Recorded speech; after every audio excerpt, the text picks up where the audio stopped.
So now here we are back with Alice. We've let her sit for about 2 hours, and we're just going to now work on some ground manners. I really like to work on ground manners with the saddle on. One of the big reasons I like to do that is because as you're going to see, she's got to move her body in all kinds of different ways to get out of my way as we work through ground manners.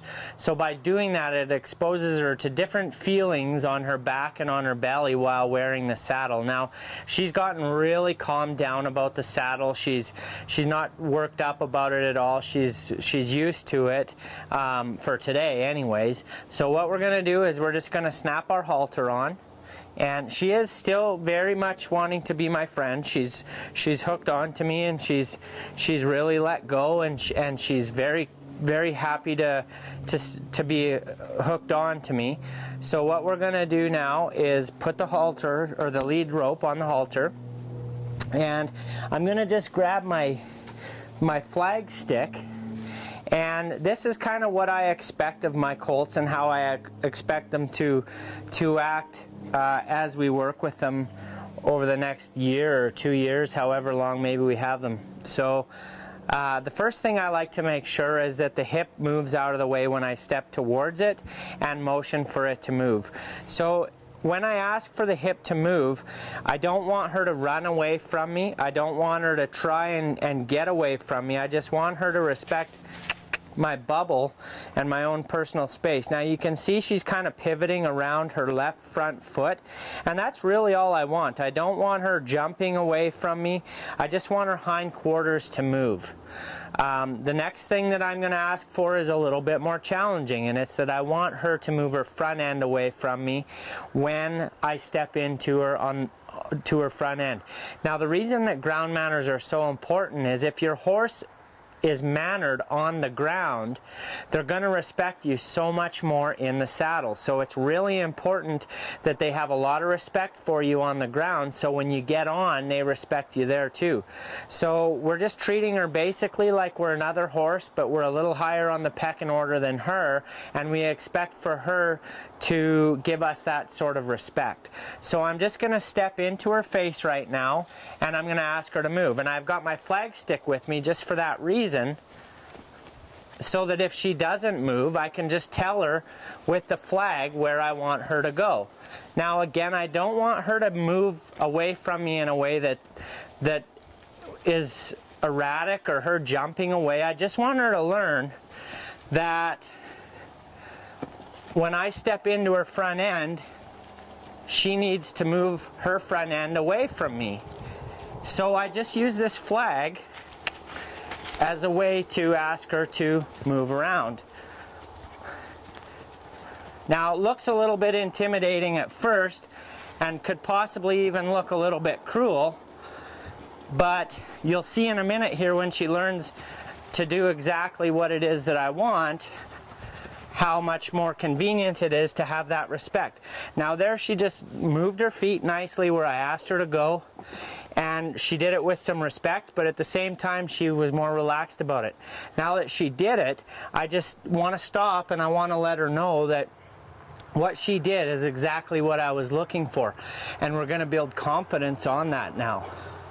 So now we're just going to give her a break on that issue and move back to the hindquarters and just ask them to move. Now she's really good about moving her hindquarters. We'll ask her to move them one more time, and then we'll go right to her front end again. Now I just kind of position this flag stick so that she can't duck her head or swing her head over the top of me. I want her just to move away and turn her front end away from me, just like that. Very good. Very good. So we'll take that. It was a huge improvement. It's something new that she doesn't know. She just needs to learn it. Now what we're going to do is give her a break. We're going to go over to the other side and work on her hindquarters again. So I just step into her hindquarters. I've got my flag with me. Now you can see how I got a loose lead rope. I don't have a tight lead rope. I want her to find her place where she needs to be rather than me holding her in a certain place. So if she was walking over top of me right now, I'd lift my hand up and I'd use that just how I'm using my flag. I want her to understand that I need my space. So we're just going to step into her now on the front. She just needs to think. She got a little nervous there, not sure what we want, so I don't blow through there too quickly. I just ask for her to move away and wait. Allow her to figure it out.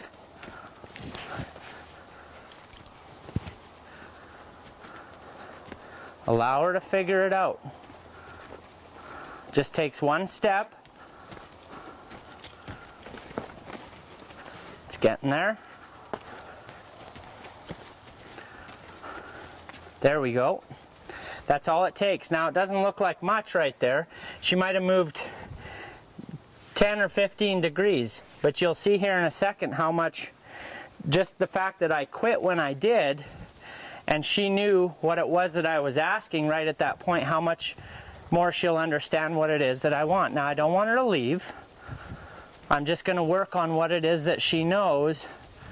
There we go. Now gently put the flag away. I don't want to spook her right here because she's really trying hard to figure this out. Ground manners are so important. A lot of people don't believe in how important ground manners can be when it comes to training a young horse and getting them to respect you on the ground. But it's amazing what some good ground manners can do. They'll follow you right to the saddle. Much better, much better. So now what we're going to do is we're just going to ask her to move her hindquarters again and give her a little break. And while she's having this break, just moving her hindquarters around, which is real easy for her, she's going to be absorbing the thought of what we just worked on the front quarters. Now watch how much better she's going to be here. You see the difference? Huge difference. She's saying, I think I know what you want now. But she wouldn't have done that if I'd have kept the pressure on and not moved to the back end. It was me moving to the back end that gave her that little spot just to think about it. Little horse psychology. Give them a chance to think about it. Now we'll go to the front end again. If the neck bends but the feet don't move, just need a little bit of cluck. There we go. Real nice, very good. Now we're going to give her a pretty good reward for that.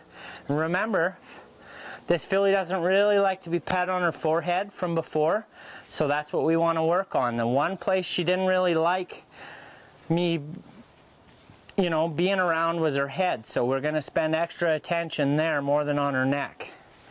Now we're going to go back to her hindquarters. Very good. Now we're going to go to the front.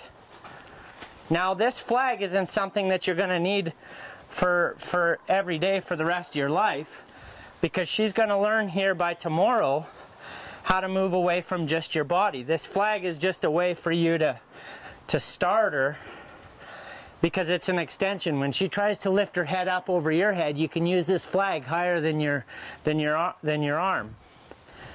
And it's great because you can stay in a little safer spot too if they're real spooky or anything, where you don't have to get in so close. Now we're just going to move her around this way again.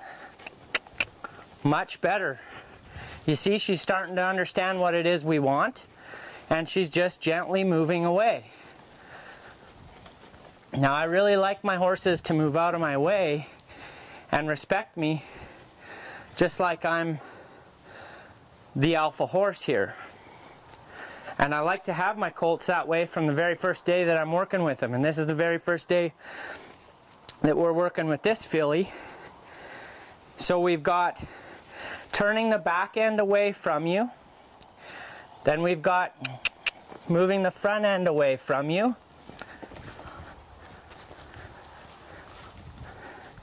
And then we've got the other side, moving the back end. Simple stuff, but it's really important. And the front end moving away from you from your right side. Well, that's 100 times better, isn't it?